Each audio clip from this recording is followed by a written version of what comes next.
If 2 is the root of the equation and the equation has equal roots. अब ध्यान दीजिएगा, equal roots, समझे इस बात को, यहां पर आप अंडरलाइन कर लें पहले कि यहां पर आपको दिया है इक्वल रूट, इस इक्वेशन के इक्वल रूट्स है, ठीक है। और फिर कहा आपसे कि ये 2 जो है ना वो इस इक्वेशन का रूट है, तो हम जानते हैं अगर ये इसका मूल है, रूट है, तो क्या करेगा, इसको सेटिस्फाई करेगा। तो ध्यान दीजिए, पहले ओरली करें, रुको रुको, पहले ओरली करें, जितना ओरल होता है उतना करने की कोशिश करें, आदत अभी से ही बना लें। देखो यहां से हम 2 इसका रूट है तो इसको क्या करेगा, सेटिस्फाई करेगा। तो 2 की वैल्यू, x की वैल्यू यहां डालेंगे, तो यहां से हमें किसकी वैल्यू मिलेगी, b की वैल्यू मिलेगी। किसकी मिलेगी, b की वैल्यू मिलने वाली, b की, ओके। फिर b की वैल्यू यहां से डालेंगे और फिर इसके रूट्स क्या है, इक्वल है, अभी देखा था हमने, रूट्स इक्वल होगा देन d की वैल्यू क्या होगी, 0 होगी। समझ आ गई बात। इतना आपको इस क्वेश्चन पे अगर आता है तो आप कॉन्फिडेंट एग्जाम इसको बना पाएंगे। तो देखिए चलते हैं, सॉल्व कर लेते हैं इसको, सुनिए ध्यान से।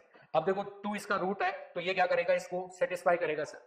2 इसका रूट है तो इसको क्या करेगा, सेटिस्फाई करेगा, ओके।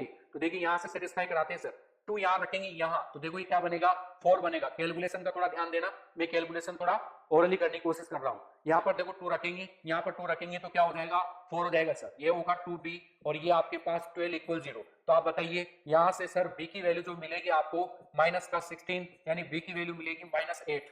बताइए समझ आया क्या, माइनस b की नहीं, b की वैल्यू -8 आ गई, ओके सर। अब उसके बाद ये देखिए p सेकंड इक्वेशन में डालते हैं यहां से, तो ये क्या बनेगी आपके पास, यही लिख देता हूं मैं, है ना, ध्यान से देखना। यहां पर इसको लिखेंगे तो ये बनेगा एक्स स्क्वायर माइनस, ये हो गया 8b, इसमें लिख रहे हैं ना, 8x प्लस क्यू इक्वल 0। ध्यान से दीजिए, कैलकुलेशन को अच्छे से करें, कैलकुलेशन गलती नहीं करनी, है ना।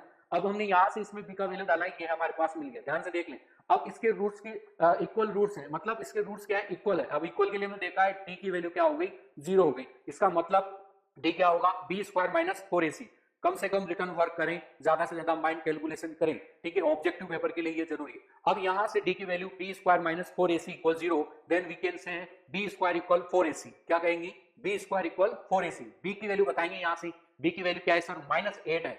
-8 का स्क्वायर करेंगे हम, तो -8 का स्क्वायर क्या होगा सर, 64 होगा, ठीक है। उसके बाद 4ac, b square equal 4ac। 4 क्या है यहाँ पर, 4 ही है सर, a क्या है, 1 है सर, और b क्या है, c क्या है, q है। बताइए ये बात समझ आई आपको। अब आप ध्यान से देखिए सर, ये हो गया 64, जी सर 64। उसके बाद देखिए यहाँ से 4q, अब आप इसको कैंसिल कर सकते हैं, q की वैल्यू कितनी होगी आप देख सकते हैं। आंसर क्या हो गया बताइए, कमेंट भी कीजिएगा थोड़ा सा, है ना। तो आंसर क्या हो गया, मेरी साइड से सी आंसर हो गया।